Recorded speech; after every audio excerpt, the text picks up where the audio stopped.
حضور میرا سوال ہے کہ قرآن مجید میں ہے کہ اللہ تعالیٰ نے فرشتوں کو کہا کہ حضرت آدم علیہ السلام پہ سجدہ کریں، تو ابلیس نے سجدہ نہیں کیا، تو کیا پھر ابلیس بھی پہلے فرشتہ تھا؟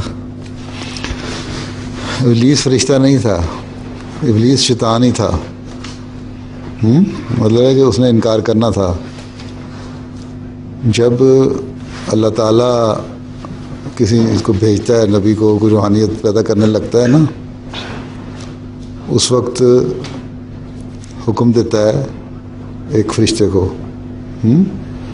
اور وہ سارا جو ماحول ہوتا ہے، فرشتوں کا ہزاروں فرشتے ہیں، اور اس سارے ماحول میں یہ ہوتا ہے کہ اس کی اطاعت کرنی ہے۔ وہاں اچھے اور برے سب لوگ شامل ہوتے ہیں، سب کو حکم ہوتا ہے کہ اطاعت کرنی ہے۔ جو اچھے لوگ ہوتے ہیں وہ اس اطاعت میں آ جاتے ہیں، جو برے ہوتے ہیں وہ انکار کر دیتے ہیں۔ مختصر بتا رہا ہوں تمہارے لیے تاکہ سمجھ آ جائے۔ اور ان بروں میں وہ ابلیس شامل تھا، جس نے کہا کہ تو اعلان تو کر دیا اللہ تعالیٰ نے کہ سجدہ کرو، لیکن میں کیوں کروں؟ کیونکہ اللہ تعالیٰ نے مجھے آگ سے پیدا کیا گیا، میری فطرت میں ایسی چیز رکھی ہے کہ جلانے والی اور انکار کرنے والی ہے۔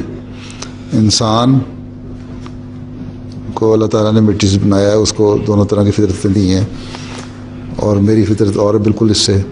اور فرشتہ جو ہے، نیک آدمی جو ہے، ان کی فطرت میں یہی ہے کہ پوری سبمیشن ہونی چاہیے، اطاعت ہیں۔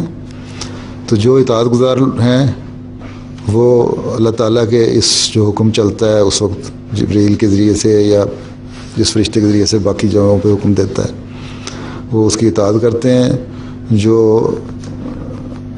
انکار کرنے والے ہوتے ہیں، وہ ابلیس کے پیچھے چلنے والے، وہ انکاری ہو جاتے ہیں۔ اس کا مطلب یہ نہیں کہ ابلیس بھی فرشتہ تھا، یہ ایک مثال ہے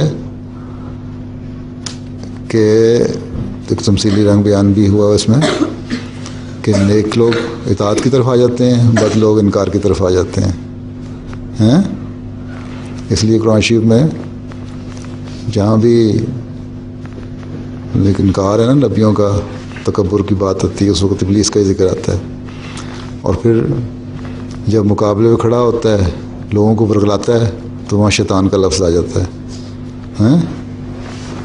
سمجھ آئی؟ وہی ابلیس جو ہے شیطان بن جاتا ہے، پہلے ایک علیحدہ چیز ہوتی ہے، پھر وہ شیطان کی صورت میں آ جاتا ہے۔ سمجھ آ گئی؟